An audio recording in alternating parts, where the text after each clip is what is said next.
imagination simply contained in the mind? Or does it tap into an unseen world with messages waiting to be told? There is a place where legends cross over into our world, where strange visions and whispers beckon, and superstition takes hold. Step into the Black Cat's shadow.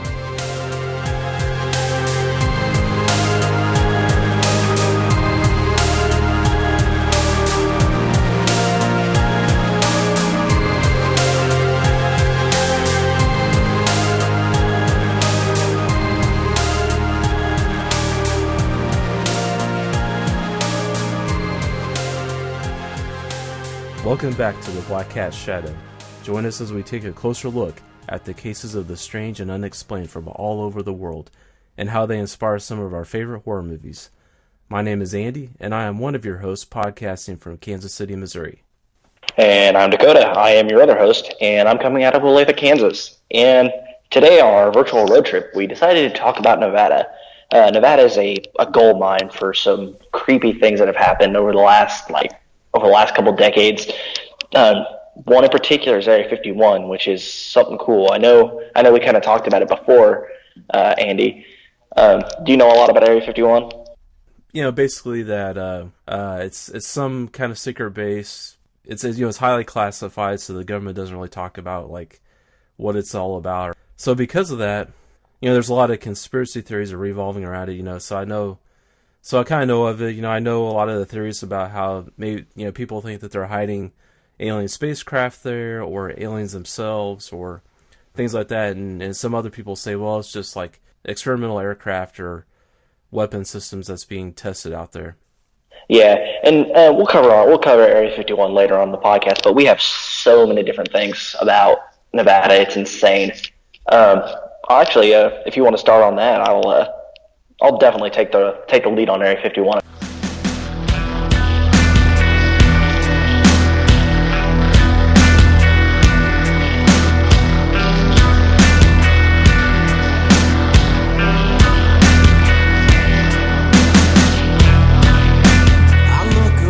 So yeah, to start off with, in some of our urban legends that we're going to cover for Nevada, the first one that I came across is what's known as the Water Babies of Pyramid Lake. So basically what this is about. So one legend says that the Paiute Indians, their tribe, they would throw deformed or premature babies into the water of Pyramid Lake. So they believed that this sacrifice was necessary to keep the tribe strong in the harsh conditions of the desert. But according to the Paiute tribe, the story is quite different, actually. They say the legend began with a family going to the California coast. So while they were on the California coast, one of the Paiute sons met and fell in love with a mermaid. And he wanted to marry her, and so he brought her back to his tribe at Pyramid Lake. Well, the tribe didn't accept her. They said that she has to go back to the ocean. So the mermaid is said to have cursed the lake. So after this, two sisters were washing clothes in a nearby river. One of them had a baby that was just resting under a nearby tree in the shade. A snake came along and ate the baby and changed his form to look like the baby. And when the mother tried to feed her child, the baby began to eat the mother. So a medicine man came to stop the creature and had to make a deal with it that it could dwell in the lake as long as it healed the mother. So people say they hear ghostly baby crying or children laughing. They hear that around the lake. And almost every spring, a fisherman actually disappears. Their bodies are hardly ever found. Now, it could just be the fact that the lake is 350 feet deep, or the culprit could be the water babies. The question is, did tormented infant spirits actually take their revenge on unsuspecting lake visitors? I think I would love to actually scuba dive that lake if it was possible, if maybe it was clear enough. But looking at pictures of it, I found some older pictures and some more recent ones. The water doesn't look very clear, so you never know what's in that water. Yeah, that's exactly why I never go swimming. I've watched Jaws and lots of other movies where there's creatures in the water. I don't trust the ocean at all, so I don't really like to go swimming. It's funny, even like swimming pools, I have this irrational fear of something being in the pool, a swimming pool, even though, it's not possible, but it's kind of a funny fear that I have. Yeah, I mean, we talked about those different types of fears, and I mean, I think we mentioned that in Horror 101. Oh yeah, definitely. Well, I mean, yeah, it's just the fear of the unknown. Like, even though like in swimming pools you can see the water, but once you actually get in the water, it's like you can't see the bottom anymore. Or, it's you don't know what's around you, and yeah. Anyway, it's kind of it's pretty much an irrational fear. Yeah, I think that's why I like swimming in the ocean. The next one I came across it's about the Goldfield Hotel. So in the small town of Goldfield, there's a hotel called the Goldfield Hotel. And so it's one of the oldest and only remaining buildings in town. It is rumored to be haunted by a woman named Elizabeth. She fell in love and was sleeping with the hotel owner George Wingfield. She became pregnant, and when it couldn't be hidden any longer, Wingfield actually chained her to a radiator in room 109, and he kept her there for the remainder of the pregnancy. And once the baby was born, the legend says that he threw it down an old mine shaft underneath the hotel and also murdered Elizabeth. So even though historians have debunked this story, people still claim to see the ghost of a woman in room 109, and there are supposedly many other ghosts that dwell there as well. And there's one actually called the Stabber, and according to passed around ghost stories, it attacks anyone that ventures into the main dining room, which is known as the Gold Room. But no one's actually been attacked at this point. I think I've actually heard of this one because I think there was a movie that they made, like a short little movie about this hotel. And I remember when we were in Vegas, people were telling us about these hot spots, these like haunted hot spots in Nevada that we should go to. And they said that we should go to the Goldfield Hotel. We didn't get to, but we wanted to so bad. Yeah, and I think now that I think about it, I think there was an episode of Ghost Adventures filmed there. And I think they filmed a brick being thrown across the room or something like that. So that would probably be an interesting place to go do some ghost hunting in, definitely. So there's a place in Nevada called 6 Mile Canyon. And so the story about that one, it goes, there's a guy named Jack Davis. He was a successful owner of a stable in Gold Hill, Nevada. But he was also a successful robber as well. So at night he would rob stagecoaches, trains, and wagons. He would melt the gold he found into bars, and he would bury it. And he actually buried it in 6 Mile Canyon. And so he later was killed in an attempted stagecoach robbery. So his cache of gold is still believed to be buried somewhere in 6 Mile Canyon. But, anybody that tries to go find it actually is said to run into his ghost. So the legend says his ghost protects it. So some reports say that people have seen his ghost and that his ghost actually grows wings and flies around to scare the visitors away. So I don't know how real that is, but that might be worth it to go find some gold, actually. Yeah. I did a little research on that one too. There's actually a hotel and saloon called the Gold Hill Hotel and Saloon, very similar to that. I guess in April 7th, 1869, there was a fire that went through the Yellow Jacket mines that pretty much destroyed the entire mining operation over there. But approximately 37 miners and firemen lost their lives during that day, and it's supposedly this area is a haunted hotspot because people have seen ghosts in the hotel and the saloon.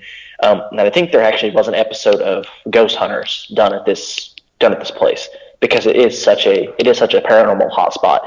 And tracing some ley lines over it, I kind of went over my map and I did notice that there was a bunch of ley lines that went right over the top of that place. Ah, okay. Yeah, so it's always interesting. The ley lines keep coming back up. Yeah, it's one of those things. It's like it's creepy and it's weird, and there's always these spots of paranormal activity, and there's also these spots of magnetic poles are always in this area. And researchers say there's no correlation, but honestly, there has to be some sort of correlation between the two. Yeah, I would believe that. There is kind of a pretty creepy urban legend that I read about. So in the early 1970s, the mutilated bodies of 4 people were found in Robb Canyon. The murders, they were never solved. People that live nearby say they see strange lights and hear disturbing sounds, including blood-curdling screams. I guess there has been some psychics that have been in the area, and they claim the murders have attracted a dark energy to dwell in the canyon. Who knows what's going on there? But that would be that sounds pretty creepy. Yeah, that's gotta be something. I don't want to get too far into like the ley lines discussion again, but I think we could trace like Nevada and be pretty safe to assume that there is a hot spot for paranormal activity. We've also heard like the supernatural and also the extraterrestrial activity that go along with that, and it's just really concerning the fact that Nevada is such a hot spot. So here's an urban legend it's very popular and said to happen in a lot of different places, but usually when it's told, it seems to always happen in Las Vegas. The body in the bed story, where they find a rotting corpse in a hotel bed. So usually, here's kind of how the story goes. So a couple checks into a Las Vegas hotel, often said to be the Excalibur or the Mirage. They notice a bad smell in the room, so they search unsuccessfully for the source and request a different room. But the hotel is full and they are forced to endure the situation all night. So the next morning the smell is even worse, and they repeat their complaint to the front desk. That night when they return to the room, they find a police guard at the door, and they are directed to another room where all their clothes and luggage had been moved. The housekeeper, while cleaning the room, had found a decomposing corpse inside the bed's base, or sometimes it's hidden in the box spring or actually under the bed. Sometimes the victim is identified as a dead prostitute or a mafia hit victim. Let's see, so in some versions of the legend, the hotel management actually rewards the couple with lifetime free rooms for their trauma or their silence. So, it became a very popular legend beginning in the early 90s, actually. And there were some actual instances of bodies found in hotel rooms in the late 80s and sometimes in the mid-90s. However, none of the documented cases exactly match the legend, and they also occur in hotels in New Jersey and Florida. So it's kind of interesting to note that urban legend, as popular as it is, it does have some root and truth there. There's actually some cases, but they didn't actually happen in Las Vegas, though. I guess just Las Vegas just is kind of a seedy place, and so people can just believe that would happen there. Oh yeah, it's a really crazy place. We were only there for a weekend, but holy crap! But yeah, the mafia connections there. There's a lot of horror stories connected to mafia hits and mafia connections, and it's very cool. Just some of the stories that they tell, and then we all know like the story of Jimmy Hoffa, how his body was never found. Similar things have happened, and when we were in Vegas, we were talking. We actually went to the Excalibur. We went to their like little show, the little dinner and show they do, and people would always like talk about it and whisper behind us and be like, "What?" Very confused about what was going on. So it is an interesting story. So apparently, if you're the new kid at Dale H. Robinson Middle School in Las Vegas, you'll have more to worry about than just the usual bullies. So apparently, the new kids see a man dressed like a janitor with blood-stained hands, and the man will then follow the kid home and then disappear. And then the ghost will then appear in their dreams. And that kind of sounds familiar. A janitor showing up in people's dreams. So the legend says it all stops once they go to church. So I wonder, if the school's on Elm Street. It really sounds like Nightmare on Elm Street to me. Yeah, I think there might be some. I think there might be something there. How old is that urban legend? Do you know? Oh, I'm not really sure. I didn't really find a specific date for it. I think it's just kind of a ghost story that people pass around there. Yeah. Here, I got a question for you. This one's a big one out in Nevada. During the construction of the Hoover Dam, do you know how many workers died? Oh yeah, I heard this story. I don't know. Like, was it like around 100 or something? It's pretty close to 100. 96 workers total died during the dam's construction over its entire time span. But what they were saying is that the bodies of the workers were put into the dam and concrete was poured over their bodies. Yeah, I heard about this. It was because they couldn't stop to get the bodies out, because if they stopped pouring the concrete, then it would make the infrastructure of the dam weaker, like if they stopped pouring the concrete. So they had to just keep pouring, even though bodies would fall in there. Now, I don't know how true that is, but that's pretty freaky. Well, over the last couple of years, when they're doing some reworking on the dam, 7 bodies have been uncovered. So 7 total so far that we know of that are confirmed. Okay. Yeah, and that's been in the last probably 10 years. Oh wow. Yeah, that's crazy. I mean, Yeah. Obviously, I'm sure working standards were quite a bit different than they are now. Yeah, you can drive over the dam at night, and a lot of people don't know this, but if you're actually walking across the dam at night, supposedly you can hear hammers and you can hear trucks backing up, and there's nothing around you. And then eventually, on a certain time of night, when it's foggy, obviously the cliche, you'll see a man walking across the bridge, and he'll disappear when he gets close enough to you. Oh yeah, that sounds like a typical ghost story. Yeah, they're mostly typical, but it's just because it's so interesting the fact that many people died in one place. Yeah, no, that's crazy. I mean, it's very tragic. You know, it's like a national landmark. If that's true, is that all those people died to make it, and they couldn't even have a proper burial. That's really sad. Yeah, it is, but I mean, honestly think the government and the public works Corps that is in Nevada are trying to hide something. The fact that they're only claiming that 7 bodies have been found. I think there's been more that's been found, but they don't want to cause an uproar and cause a whole big stink. I mean, the same thing with most government cover-ups.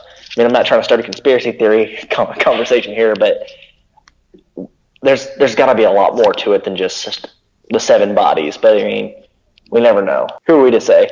When it comes to stuff like that, if the government wants to cover up, they will. We'll never know the truth.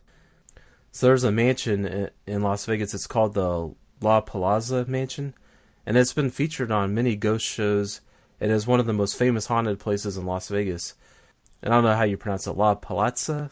Plaza? I don't know. Anyway, so one owner, he actually said a demonic entity lived in the walls and had attempted to choke him when he confronted it. This owner also found a secret room smeared in dried blood. This owner was convinced that this mansion was previously owned by the mob and that people were taken there to be killed, in secret. And the owner has since moved out and has just been vacant for some time. So I think it's probably, I don't know which specific ghost shows that it's been featured in, but probably I could see like Ghost Adventures being there or something like that. Have you ever heard of that, Dakota? Yeah, the La Plaza Mansion, actually. It's supposedly a mob hotspot. If you've seen the inside of it, I've seen pictures of the inside. It's very, very. It looks almost like it was built in the 20s, but it's more recent than that. But it looks like it's like mobster type building, like a speakeasy. If you walk into like a speakeasy in the 20s and 30s, it's what it would look like. The architecture is very similar. Oh, okay. So there's like a lot of like secret rooms and stuff like that in there. Definitely, there's theories that the floor drops down and there's a staircase that goes down into the cellar. There's theories that one of the portraits in the building itself, if you pull it back, there's a secret entrance to a back room where it's a torture chamber. There's a lot of stories about it, but it was actually on Ghost Adventures. Yeah, I'm looking at it right now. It says, La Plaza Mansion was featured on TV's Ghost Adventures.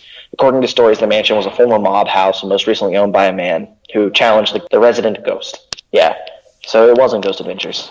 I haven't seen all those episodes, but they're pretty entertaining. I don't know how real it all is. Yeah, I don't know. Ghost Adventures has always been kind of sketchy for me just because the way they do things is really weird. Yeah, there's a story of a large serpent-like creature that lives in Lake Tahoe. Locals have named it Tessie, and they say it appears in June of every even-numbered year.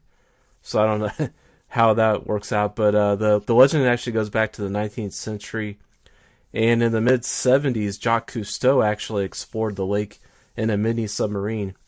When he came back from his dive, they reportedly said the world isn't ready for what is down there. So, he never did tell anyone what he saw. He basically took the secret with him to the grave. So that's kind of weird. Yeah, it is. I didn't even know anything about that.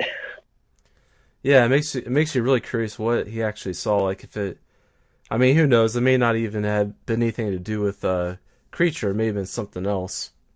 Yeah, probably. I mean, there's a lot of things that there's a lot of things that we don't know about in this world, specifically in like the world's like lakes. I mean, I know Nevada for one.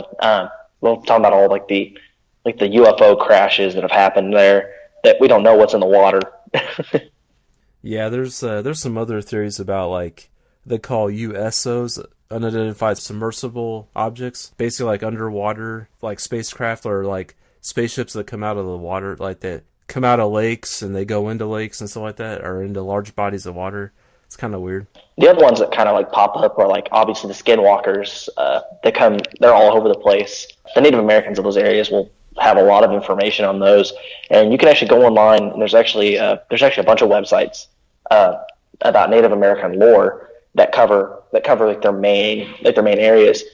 There's actually a reservation in Nevada. It's a Native American reservation, and they talk about how skinwalkers after they were put onto the reservation in the 1800s, because this is the Nevada territory. Obviously, there was a lot of fighting between the government and Native American tribes. They were taken off of their land, put into these reservations. The skinwalkers would fall into the reservations, supposedly.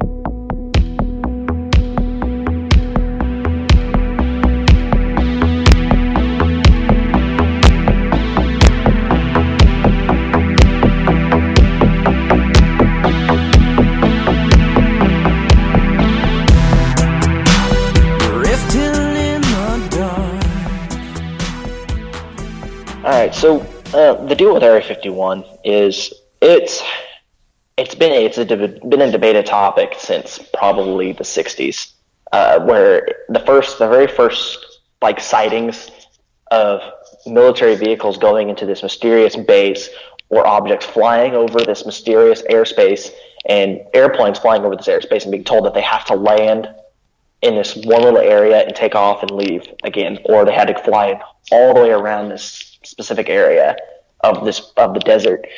Until up until 1990, it's been debated whether or not it existed, until the government's finally come through and said that Area 51 does exist, but we're not telling you what is there.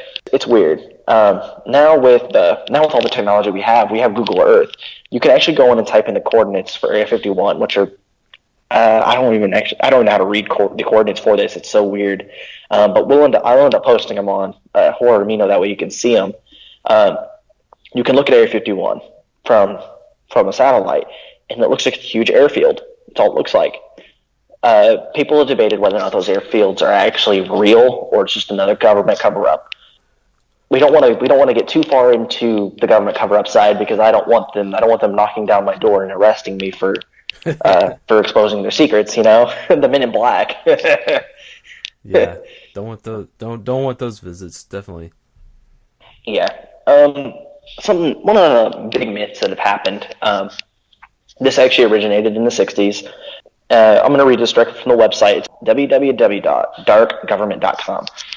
It's full of interesting facts and some conspiracy theories, but it does have a lot of things that you would question and you would believe would be real, just because it sounds so real.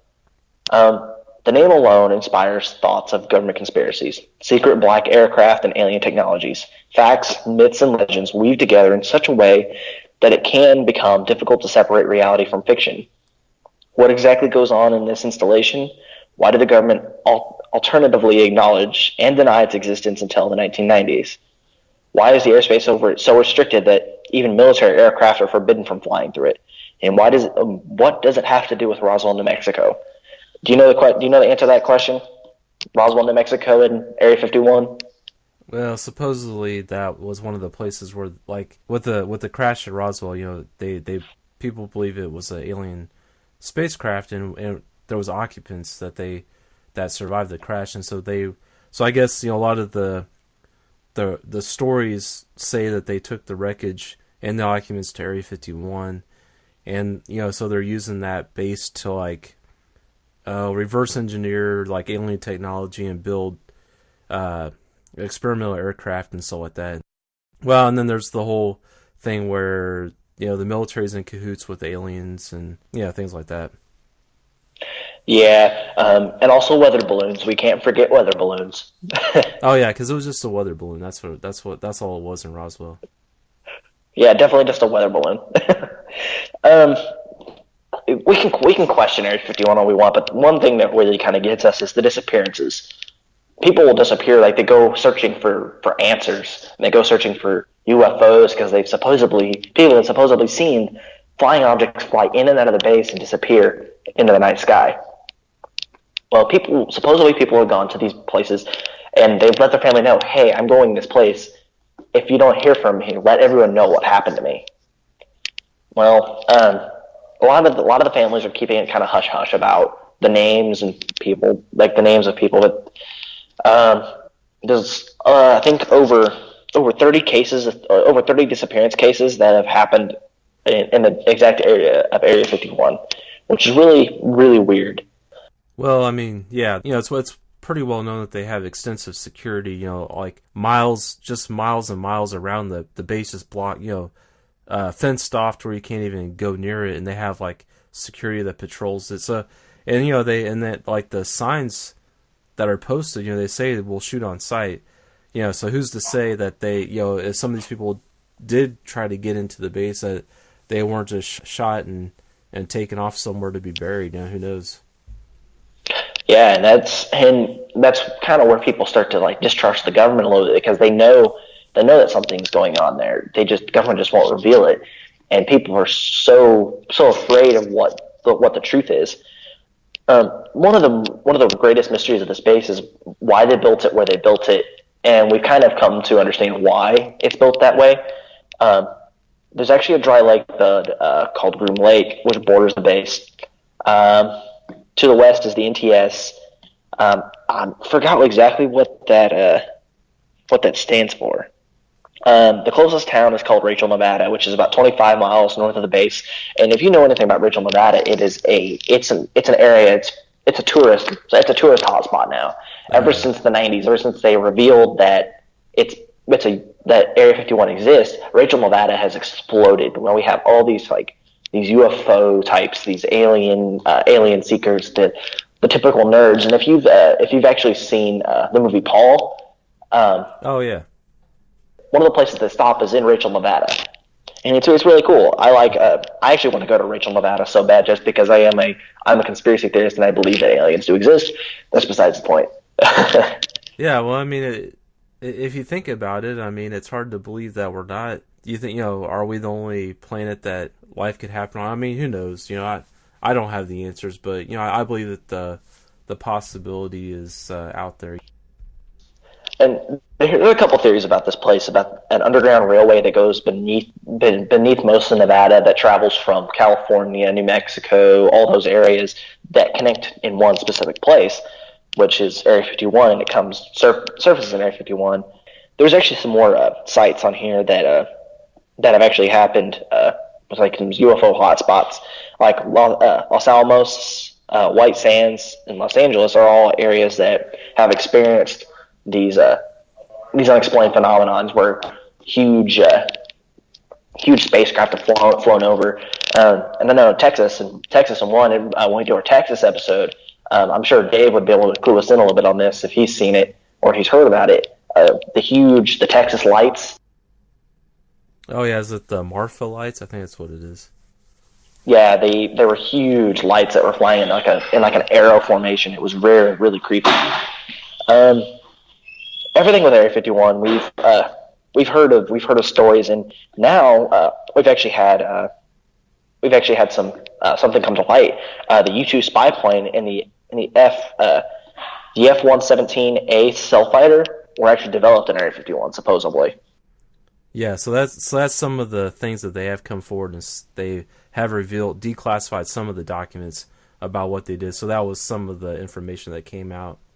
Yeah, and the technology for these two planes are still very hush hush. We don't know a lot about them, but supposedly Lockheed Martin, the aircraft company that builds the SR-71 Blackbird, that was mainly used in the 60s as a spy plane. They used it all the way up into the 80s, I believe. Lockheed is sworn to secrecy because they work with the government in Area 51, supposedly, and that a scientist that actually worked that worked on the SR-71 program has come forward and started saying things, and his lawyer is a really high-priced lawyer. So I mean, this guy has got some secrets that he's starting to reveal, and he's saying that there are things that are going on, and that he can't say specifically, but the United States people should know about it. Yeah, because I know that there was a guy named Bob Lazar. He said he's supposedly like an engineer that worked at Area 51 and was telling all these things about what happened there. But like he said, there was like a big cover up because like all the evidence to say that he actually worked there has like been erased and stuff like that. Yeah, that is a big one. But it says that there's a lot of interesting things going on. One of the things that people have speculated about is the Area 51 Black Project. I don't know a lot about it. There's not a lot of people that do. There's been a lot of theories on what it really is. But some people believe that it's the government reworking alien technology, pretty much. One thing that we talked about before we started doing the podcast for today. We talked about this video that surfaced online, and obviously it's not real, or the government would have having it taken down. But it's of an alien, and all you could see is the alien's face. It's like an interview between like some sort of investigator and this alien. And he's talking to him, and he's asking him questions about where he came from, who he is, and he's mentioning space travel and time travel.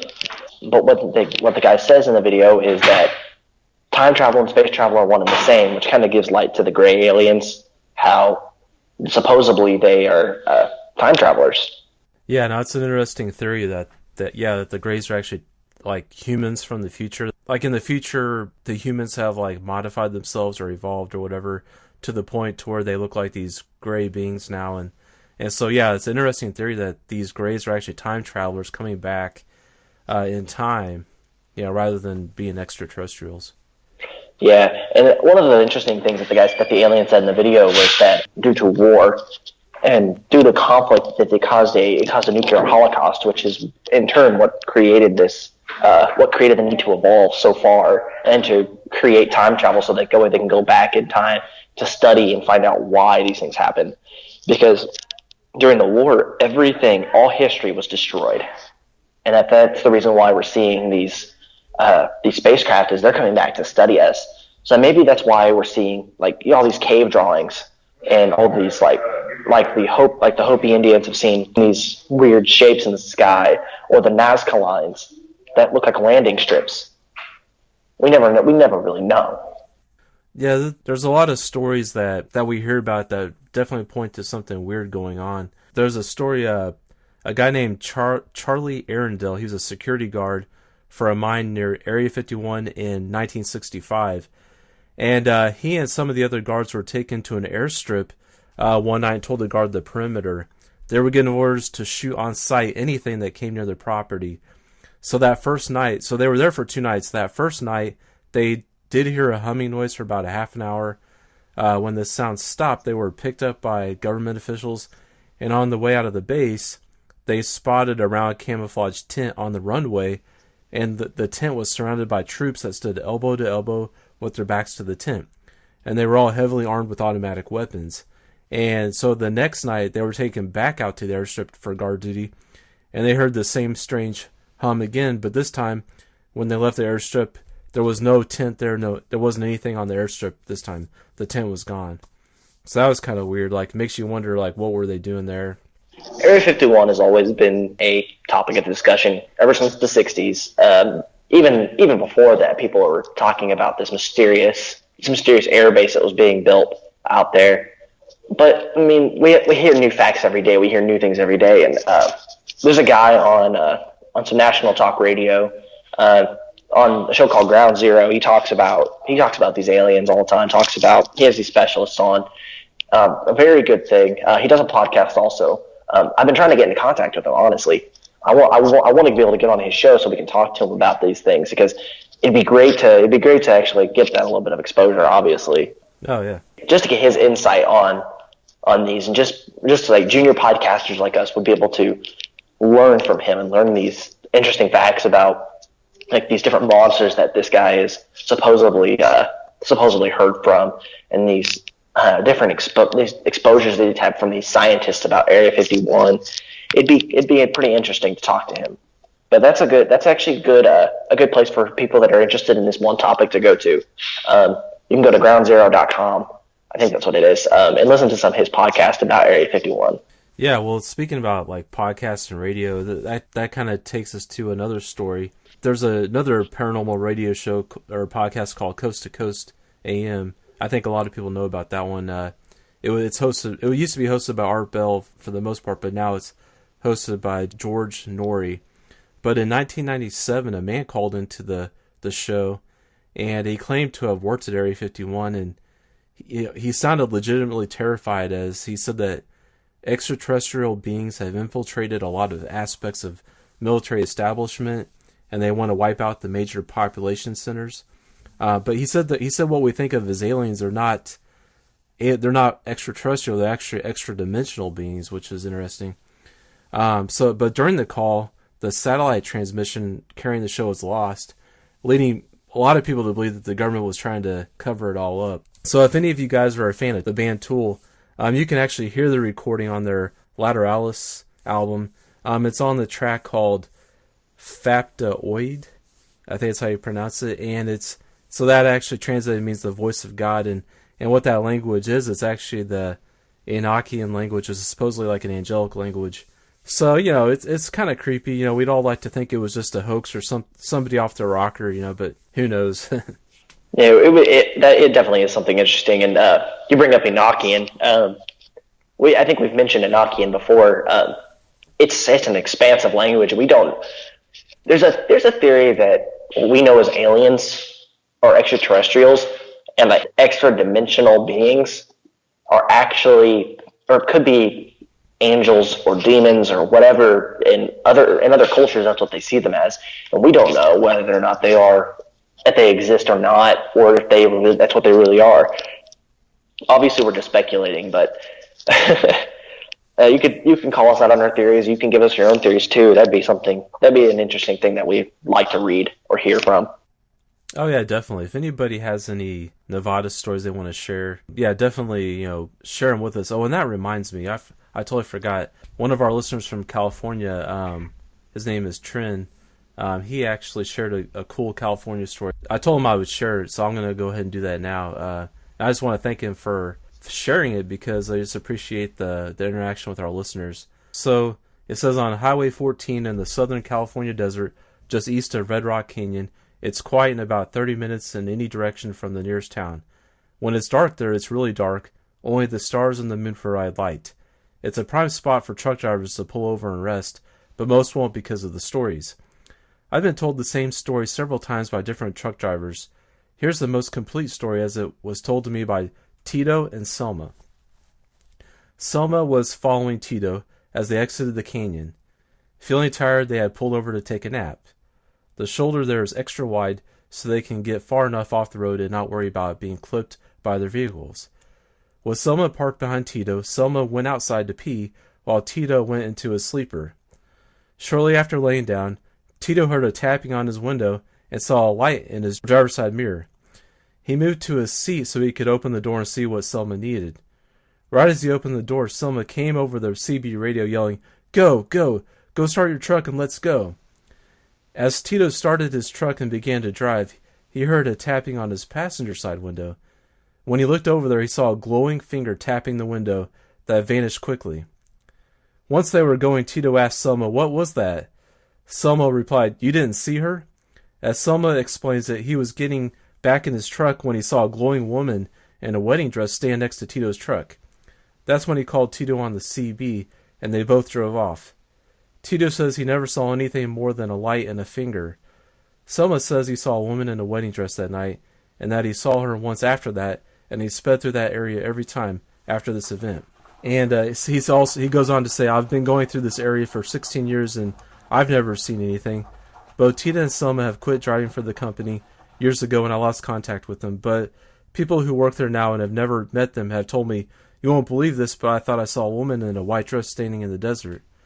So that's a pretty creepy story. So we appreciate Trin sharing that with us. And so yeah, if anybody else has any stories, definitely share them with us, and we will read them if you're comfortable with it. We'll read them on our show. But we're talking about like weird languages or things like that. Actually, I'm sure everybody's familiar with Blink-182. Well, their guitarist and singer Tom DeLonge, he says he actually went camping near Area 51 just to see what everyone was talking about. So the night that he went camping, he woke up around 3 a.m. and his whole body felt like it had static electricity. And he could see the fire outside his tent. It was still burning. But along with that, he could hear a conversation going on out there as well. He said it sounded like there was like 20 people talking. He couldn't make out what they were saying. So then, like, the next thing he remembers is waking up and the fire was out, and he can't account for like 3 hours. So and so I guess that this weird chatter is often described, as a common element when people are talking about alien abductions and contacts and stuff like that. Yeah, it's pretty interesting. I've always heard about like the different alien abductions, like the weightlessness thing, where your body just floats and you don't really know what's going on with that. But the different stories about the alien conversations, like how we hear this chatter before they're abducted, or how they don't understand the language and then they just all of a sudden start speaking English, which was crazy and weird. Another thing that's really interesting coming out of Area 51. Have you ever heard of the black box tapes? No. A black box is a recording device on an airplane. So like when the airplane goes down, they can retrieve the black box because it's completely indestructible. And they get the recording device so they find out what happened on the plane. Well, this is like probably 1972, 1970, like anywhere in like the 70s. I don't remember exactly the date, but the story goes these pilots were flying over Nevada, and all of a sudden they crossed into the wrong airspace, and they were told to divert course. So they diverted course, and they went off to the right side. Wasn't off to the right side. All their instruments just shut down, and the plane started going down into the valley. As they went into the valley, the instruments came back on. They were able to pull up out of the valley and come through. Well, when they were checking the black box to find out what happened, supposedly there was this chatter, and it was really weird. It started off in English because it was the recording from them talking to the people from this mysterious airbase that they flew around, and then the weird chatter was completely weird and unintelligible, or they couldn't figure out what they were saying. It sounded like gibberish. Another story very similar to that was an amateur radioist, a ham radioist, back in '95, was talking on his ham radio, talking to his buddy out across the valley, and he was in his RV traveling, and eventually when he's pulled over to stop to camp for the night, they were able to pick up these weird signals, and it was in a weird language that they'd never heard before, and they took it to a linguist, and the linguist couldn't even figure out what it was. Okay. There's a lot of interesting stories about that. Oh yeah. You mentioned stories from pilots. Well, there was another story from a former pilot for TWA, which is an airline that has since gone out of business. But he's known only as Michael D. He claims to have seen something he can't explain in the desert outside of Area 51 in 1988. Air traffic control rerouted his flight from St. Louis to San Francisco for unknown reasons at like 1 a.m., telling him to head north and wait further instructions. So Michael looks down at the desert there and saw what he describes as a hologram appear out of nowhere. He further describes it as a blue and violet light crossing at 90-degree angles to form what looked like a 3D instrument landing system, or the ILS. It was a column of light at least 5 miles high and 1/2 mile wide. Then he saw 20 to 30 Firefly-type lights flying around way up high in the sky, and then they began making hard right turns and zooming down into the column. The lights suddenly disappeared, and air traffic control told him to take a new course to San Francisco. So that's kind of weird. Like, why would they divert him to that area? I guess it doesn't make sense, but it's kind of interesting what he saw, or what he says he saw. Yeah, that's a very interesting story. And I mean, there's stories of fighter pilots that like during the Cold War, that they were doing training exercises over the ocean, and they would always see like these weird lights and everything. Which, I mean, I know we're getting away from Nevada, but I mean, just in context, these weird lights that these fighter pilots have seen, and they've all have contributed to the stories of these unidentified flying objects and extraterrestrials, and these weird encounters. It's something that's great for storytelling, and I think that if we were to do a little more research into it, and the government was to be a little bit more transparent with us, I'm sure that the people would be able to handle these the truth. Yeah, well, speaking of government transparency or lack thereof, there was actually a legal case where the widows of civilian contractors Walter Cossaw and Robert Frost sued the U.S. Air Force and the EPA in 1994 after their husbands died after working at Area 51. According to the suit, the contractors were present when unknown chemicals were burned in open pits and trenches. This exposure led to skin, liver, and respiratory injuries in 5 other contractors and later killed Cossaw and Frost. The Washington Post reported on the case and found that biopsies showed that Frost's tissues were filled with industrial toxins rarely seen in humans. The widows lost the case because President Clinton, he was the president at the time, he made Area 51, or the Air Force's operating location near Groom Lake, Nevada, that's how he describes it. He made that location exempt from environmental disclosure laws. So because of that, there was insufficient evidence to try the case, since the government no longer had to reveal the nature of the chemicals. Yeah, that is pretty interesting. I remember watching. You remember the 2014 Godzilla movie? Yeah. You remember how they talked about where all the nuclear waste that the government dumps into the desert in Nevada? Yeah. That's an interesting story because that's actually true. That the government, how they test, it was a hydrogen bomb out in the middle of the desert in Nevada or something like that. I don't remember exactly what it was. Yeah, I remember hearing about that they would actually have these mock cities built in the desert, and they would explode like a hydrogen bomb just to see what the damage would be. When they were testing the hydrogen bomb. Yeah, but that leads to an interesting story about like how they were burning off these unknown chemicals and this unknown like toxic waste out at this mysterious base, and that now it's exempt from environmental disclosure laws. It just makes the mystery even better for me. I love Area 51. I love the whole story about it, and I love everything that has to do with it. I just wish the government was more transparent with this, just because there's so much mystery surrounding it, and there's so much panic due to it because we don't know what the government's hiding out there. That's what causes so much distrust, I guess. Yeah, I mean, there's just so much mystery surrounding this location. You just nobody trusts the government, obviously. So it just breeds all these conspiracy theories and stuff like that. And I think it's one of those things where even if the government came out and said, "Here's what we're doing here," I think there would still be people that didn't believe it. They would still believe there's something else going on there. And one of the more interesting theories on the gray aliens, we talked about the gray aliens a lot, but there was a Los Angeles Times journalist named Annie Jacobson. She actually wrote a book titled Area 51, and she shares a much more down-to-earth explanation about the little gray aliens that are so popular in mainstream culture.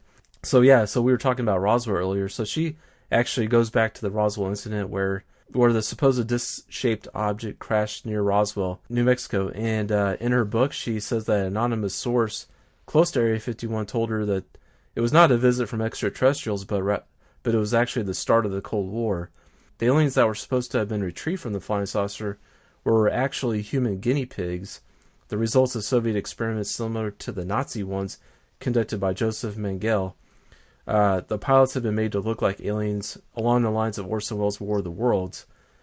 Stalin knew the panic that Welles' broadcast had caused and wanted to start their own black propaganda campaign against the U.S. So there's also speculation that Joseph Mengele was working for Stalin after leaving Auschwitz in 1945. That's kind of disturbing to think about. Yeah, that is very interesting.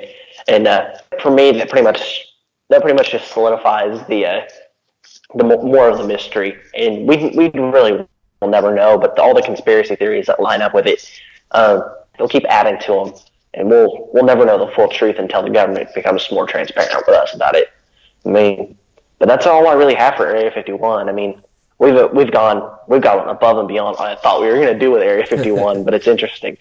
But it's because that's the biggest story in Nevada is Area 51. I mean, it's fun to discuss it, and it's interesting to see what all the different theories are about what goes on there too. It kind of makes you think about things in different ways and different perspectives. So I think it's good.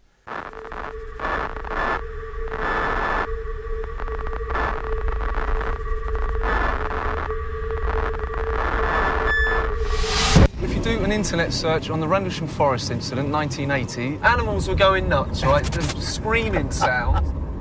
Here we are in Rendlesham Forest. Just waiting for it to get dark. I'm starting to wonder if it ain't getting to you, mate. What are you talking about? Telepathy, mind control.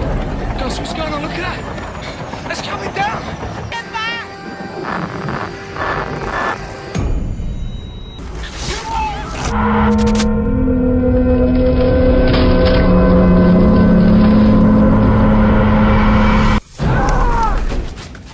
So our movie today that we're talking about, it isn't really based on Area 51, but it's based on the Rendlesham Forest incident that happened in Suffolk, England. Now, there are some movies that were based on Area 51, like 2015's Area 51, directed by Oren Peli of Paranormal Activity fame. Also, a movie called 51 was released in 2011. It was an After Dark Films project. So both of those movies, they're a little bit harder to come by, so we opted for a movie called Hangar 10 that is available currently on Netflix. Hangar 10 is directed by Daniel Simpson, who also directed a movie called Spiderhole from 2010. And I didn't really recognize any of the cast. There may be first-time actors, not really sure. So this is a found footage movie. You know, they explain where they got the footage from at the beginning of the film. And I guess my overall impression was it wasn't bad. I did like the movie. You know, it started out like you're kind of not really sure what's going on in the movie, you know, because it is found footage. So it's basically like these people just making a YouTube video, and you kind of learn that as the film progresses, they're like treasure hunters. They are trying to document just one of their treasure hunting trips, and they go to this. They actually go to this private property, and they sneak on to find some gold. And they kind of run into, you know, a lot more than they bargained for, and it delves into UFO topics for sure. Dakota, what was your kind of overall like impression of this movie? I mean, I could see where they were going with it, just trying to document the event that was very publicized. It was actually a very publicized event. Now I did a little research on it, a little bit more research. I mean, but it took me. I lost interest just because I'm not into the whole found footage movies. And it was, like I said, we discussed it was very low budget. So it kind of, I guess I lost interest, but I watched it all the way through. I kind of got lost a few moments just because of that loss of interest. But yeah. I did like where they were going with it. If it was a little bit more of a higher budget movie, which it's hard to make a big budget movie out of something like that. Sure, yeah. And this movie, yeah, like you said, it's found footage. It reminds me, like, the first 2/3 of the movie definitely remind me of the Blair Witch Project, just in the fact that, you know, it's three people filming their trip, and I wasn't really sure, like, it's a little unclear as to what their purpose is by filming, what they're filming, why they're filming, but I guess, you know, as it goes, you know, through the first third of the movie, you know, the first act of the movie, they do kind of explain what they're doing. But I think, you know, and the filming is justified at the beginning, but I think as it goes on, the filming becomes a little less justified. You're kind of like wondering, why did they still have their cameras going? I think partially is to get film proof of what they're seeing, but then at, you know, certain situations, I think realistically you would just like drop the camera and just, you know, just get out of there or whatever, you know, be more focused on surviving. You know, and like the relationship with the people was a little fuzzy. Like, how do they all know each other? So there wasn't a whole lot of depth to the characters, I didn't think. I thought the acting was pretty good, though. And and I don't know if they were actually working from a script or not, but the acting was fine. But most of the video footage is not that great. Like, you're wondering why they're filming some of the things that they film. Like towards the beginning of the movie, I think the movie got better as it went along for me. Anyway, it got more interesting as they started running across some of the things. Like, so basically, like they get to the woods, this property at night because they want to sneak on and they don't want people to see them. So they feel like their best bet is to go at night, and they have these metal detectors, to try and find, gold that's underground. So it is a really creepy setting once they get to the night part, and, there's some like creepy sounds in the forest, and they see some weird things. So I definitely like that part. It was effective. Like, the sound design was very effective in this movie. But yeah, like I said, as far as like the cinematography, there's just a lot of random footage, which I guess kind of goes along with the found footage thing, just like some amateur people filming their treasure hunting trip. And it's not really meant to be like a documentary. That's what I thought it was going to be more, was them making a documentary, but it's not really like that. It's just an amateur YouTube video, basically, is what they want to film. So they're not really coming out and explaining what they're doing. We just find out about the narrative through little bits of dialogue here and there that kind of clue us into what's going on. Like I said, this does get into like UFO territory like later on, and I think the CGI effects are done pretty well. I liked it, and I like where the story went as they went along. And definitely like the settings got more interesting as they went along too, without giving anything away. And yeah, so I like the development of the story, but there still wasn't a whole lot of depth to the characters, so the writing was maybe a little lacking there. But yeah, definitely like the end of the movie, there was a good payoff at the end. I felt like the movie really picks up like in the last 30 minutes of the movie. I mean, it's not a super long movie. It's like an hour and a half. So I think it was a good length of time. It wasn't too long.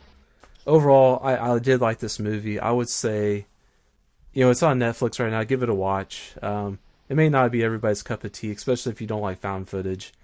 But I would probably say this, for me, this is probably like it's hard to rate this movie because I really liked where the movie went, but it does have a lot of flaws with some of the earlier parts of the movie. I didn't really care for it. So yeah, it's probably like a 6 out of 10 for me. Just if I just had to rate it, I'd say it's worth a watch. It's on Netflix, like I said, so definitely check it out. Dakota, what are your final thoughts on the movie?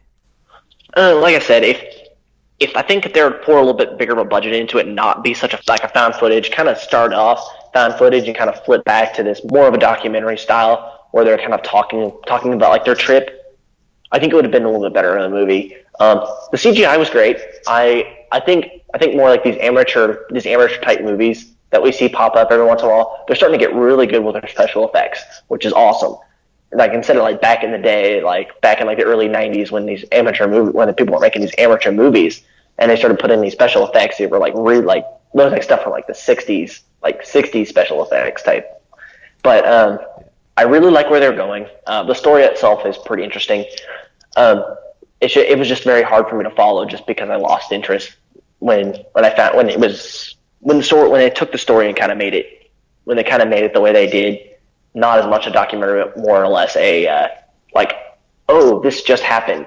If they were to make it more of a documentary style and take it and run with it that way, I would have liked it a little bit more. For me, I think I would give it a 5 out of 10 just because it's a very interesting story. I give them props for the CGI and their special effects, but they really lack in-depth acting and just that drive to get to the end. All right, cool. So that'll wrap up our Nevada episode, and so we appreciate everybody tuning in, and so our next stop on our road trip of horror is going to be Arizona. So anybody that's out there in Arizona, you're welcome to join us on the next episode if you have stories that you grew up with hearing. You're also welcome to just shoot us an email and tell your story, and we can read it. If you're not comfortable being on with us actually talking, that's cool too. And we love hearing stories from our listeners, so definitely want to put that out there. You can find us on social media as well. You can find us on Twitter at Black Cat Podcast, and also on Facebook. Just look us up, Black Cat Shadow. You can find us on Horror Amino as well. I tried to post some like supplemental stuff to go along with these episodes, like I did with the last episode. So look forward to that kind of stuff. Our website is www.blackcatshadow.com. There you can find all of our episodes and just links to all of our information. Dakota, let people know what you are doing right now and also how they can get a hold of you. Currently, right now, I'm actually working on finishing Jesse's Dreams. I know people that have listened, they've seen it on Horror Mino. I started doing a little research into some more depth-defying characters. I'm going to add in some extra characters to the story, and I know you like the first half of it, but I think I'm going to do a complete 180 and turn it on its ear and kind of make it more of a instead of more of an internal struggle, more of an external struggle now, and create. Instead of these characters being inside of Jesse's mind, project them out a little bit. You know what I mean? Okay, yeah, I think so. Yeah, so I think that's going to be an interesting story. And I took a break from my novel. I'm very close to finishing it right now, just because I hit a really good lucky streak, having a lot of time when I'm off work to write. But now, if you guys want to get a hold of me, if you guys want to shoot me some ideas, if you've read my excerpt from Jesse's Dreams, shoot me some ideas on daxshadowbane@gmail.com. I'll gladly give you some writing credit for that if it's something really good and I really like it. But other than that, just be tuning in, and if you guys have some awesome stories, shoot me some emails of these awesome stories from your states. I want to hear them, and if there's something interesting from overseas too, I want to hear some of these stories too, just because I love some of your lore from the United Kingdom and from anywhere, obviously. But just let me know. Yeah, I would definitely love to get more into like the European, folklore, urban legends, things like that. I definitely want to explore more of the English folklore and things like that, and some of the things that happen there. So remember to take a look at the world around you, and you may just find that it is stranger and more mysterious than you thought, especially in the Black Cat Shadow.